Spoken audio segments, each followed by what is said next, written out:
सन 1602 विक्त में गोसाई विठलनाथ जी ने उनको अष्टछाप में सम्मिलित कर लिया। वे उच्च कोटि के कवि और भक्त थे।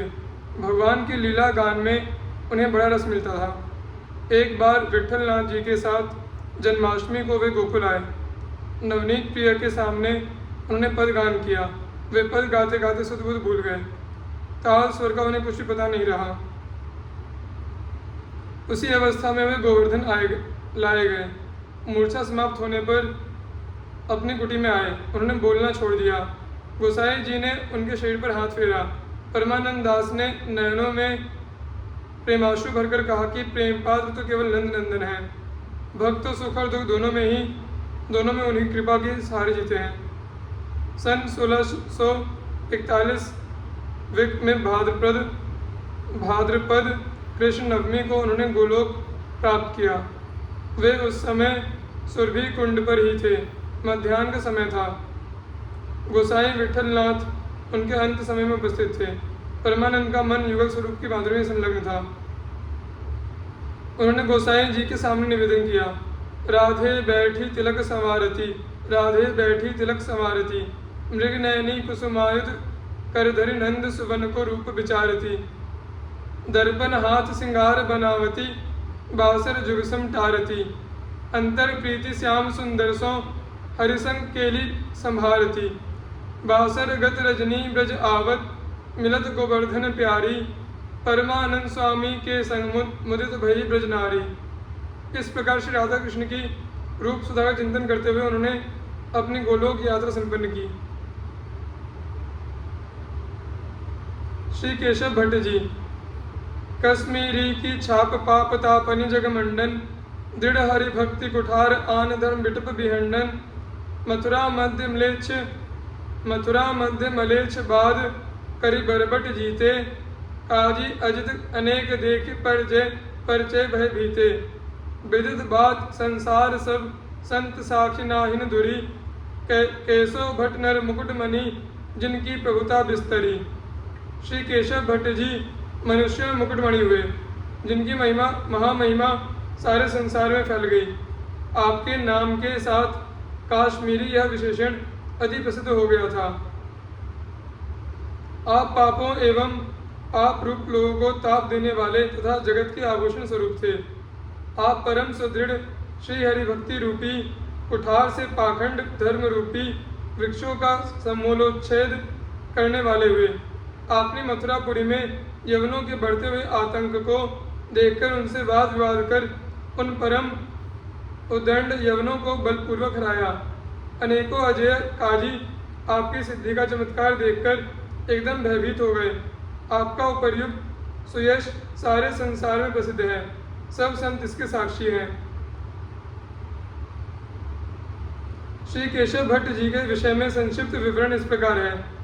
आपका जन्म काश्मीरी ब्राह्मण कुल में 12वीं शताब्दी के लगभग हुआ माना जाता है।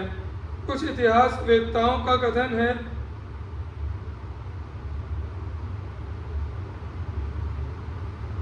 कि काशी में श्री रामानंद जी और नदिया में श्री चैतन्य देव जी से आपका सत्संग हुआ था।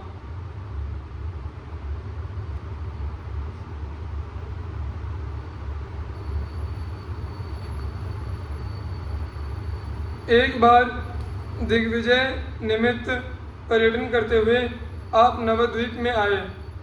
वहाँ का विद्वत वर्ग आपसे भयभीत हो गया।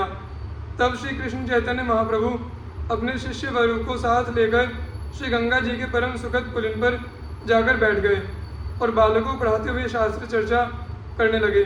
उसी समय टहलते हुए श्री केशव भट्ट जी भी आकर आपके समीप बैठ गए।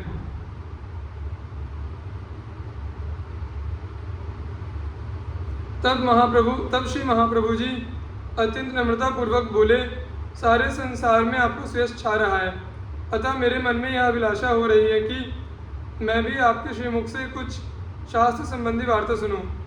श्री कृष्ण चैतन्य के इन वचनों को सुनकर श्री केशव भट्ट जी बोले कि तुम तो भी बालक हो और बालकों के साथ पढ़ते हो, परंतु बातें बड़ों की तरह बहुत बड़ी बड़ी करते हो, परंतु तुम्हारी नम्रता सुशीलता आदि देखकर मैं बहुत प्रसन्न हूँ। अतः तुम्हारा जो भी सुनने का आग्रह हो वह कहो, हम वही सुनाएंगे। श्री महाप्रभु जी ने कहा, आप श्री गंगा जी का स्वरूप वर्णन करिए। तब श्री केशव भट्ट जी ने तत्काल स्वरचित नवीन 100 श्लोक धारा प्रवाह कह सुनाए। उन्हें सुनकर श्री महाप्रभु जी की बुद्धि भाव विभोर हो गई। तत्पश्चात उन्हीं 100 श्लोकों में से एक श्लोक कंठस्थ करके श्री महाप्रभु जी ने श्री केशव भट्ट जी को सुनाया और निवेदन किया कि इस श्लोक की व्याख्या एवं दोष और गुणों का भी वर्णन करिए। सुनकर श्री केशव भट्ट जी ने कहा कि भला मेरी रचना में दोष कहाँ? श्री महाप्रभु जी ने कहा, काव्य रचना में दोष का लेश रहना स्वाभाविक ही है। यदि आप मुझे आज्ञा दें तो मैं इसके दोष गुण कह सुनाऊं। तब आपने कहा, अच्छा तुम ही कहो। तब श्री महाप्रभु जी ने उस श्लोक की गुण दोषमय एक नवीन व्याख्या कर दी। श्री केशव भट्ट जी ने कहा, अच्छा हम प्रातःकाल तुमसे फिर मिलेंगे और इस पर अपना विचार व्यक्त करेंगे। ऐसा कहकर आप अपने निवास स्थान पर चले आए और एकांत में श्री सरस्वती जी का ध्यान किया। श्री सरस्वती जी तत्काल एक बालिका के रूप में इनके सम्मुख आ उपस्थित हुई। आपने उपालंभ भरे स्वर में कहा कि सारे संसार को जितवा करके आपने एक बालक से मुझे हरा दिया। श्री सरस्वती जी ने कहा, वे बालक नहीं है, वे तो साक्षात लोकपालक भगवान है और मेरे स्वामी हैं। भला मेरी सामर्थ्य कितनी है जो मैं उनके सम्मुख खड़ी होकर बात कर सकूं।